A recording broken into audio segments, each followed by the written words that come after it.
After years ago, Jewel finally came back to her family, but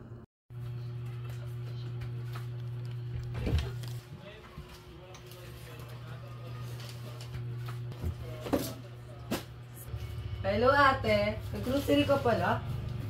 Yan ka na naman. Ikaw na naman bida niyan. Bumalik ka lang naman dahil may sakit si nanay, di ba? Hindi dahil gusto mo. Huwag mo naman akong ganyanin, Mina. Ganyanin? Eh, buong buhay ko ganyan na ginawa sa akin ni mama. Hindi ako kasi galing mo, pero anak din ako. Ano ba? Akala mo ba gusto ko maging paborito? Every time mama praises me, nagigilty ako kasi alam kong nasasaktan ka! Sinungaling ka. Mina! Ano Ate, ba? please! Huwag na kayo mag-away. Humihingi na si mama.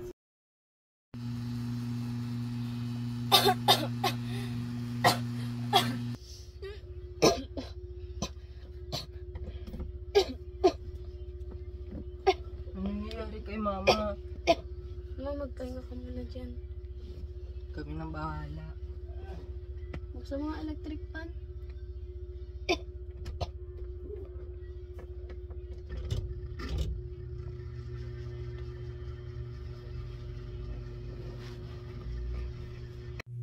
While their mother is sleeping.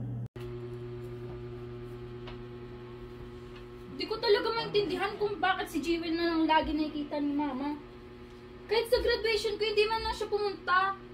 Hayaan mo na yun ate. Mas matanda si ate sa'yo, no? Tindihin mo na lang. Mina, tama na! Hindi ko kasalanan yun! Tama na! Lagi na lang kayo dalawa nag-aaway. Hindi nyo bali yung pakiramdam na tahimik ka lang pero yung loob mo wasak na wasak. Hindi nyo kasi nakikita kasi ako yung laging okay lang. Kasi, anak, tama na. Hindi ko alam kung pamilya pa ba talaga tayo or pa-contest lang to ng pagmamahal ni mama. the next morning, when their mother regains consciousness, Jewel, anak. Ikaw nang bahala sa mga kapatid mo. Lalo na sa bunso mong kapatid kay Cassie. Alam ko wala kang ibang maasahan kundi ikaw lang. Andito din naman ako ah. Huwag ka magsalita ng ganyan. Matagal ka pa mabubuhay. Gusto ko pa namin makasama.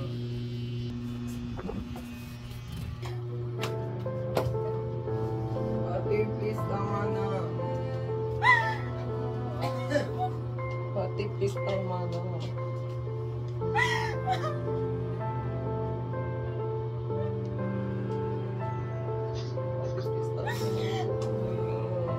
Ate, sorry. Sandali. Ako pa rin yung wala.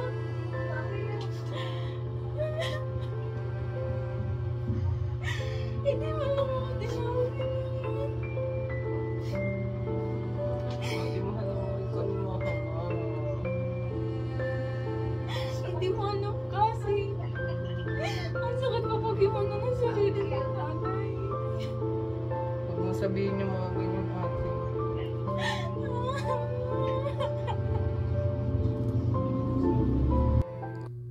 Their mom passed away quietly. While Jewel cleaning the room of their dead mom, she found a letter.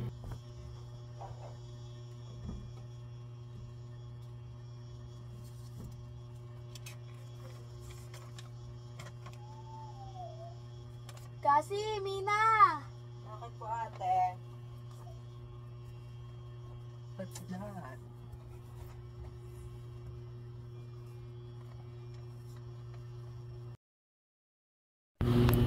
Mga anak, patawarin niyo ako. Hindi ko sinasadyang naging hindi pantay. Akala ko sa pagdidisiplina, mapoprotektahan ko kayo. Pero sa bawat papuri ko, kay Jewel at kay Cassie, may sugat pala akong nilalim kay Mina. Mina, anak, mahal ko kayo. Pantay-pantay. Baka nga hindi lang sapat. Para ipadama ko sa iyo, patawarin mo ako, anak. Patawarin niyo ako, mga anak ko.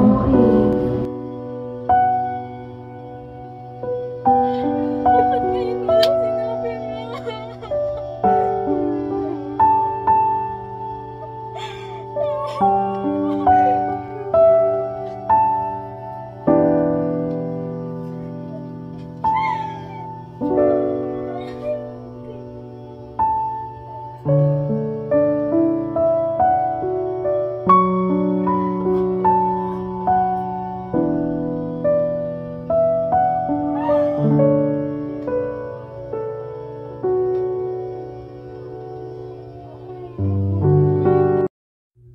weeks later.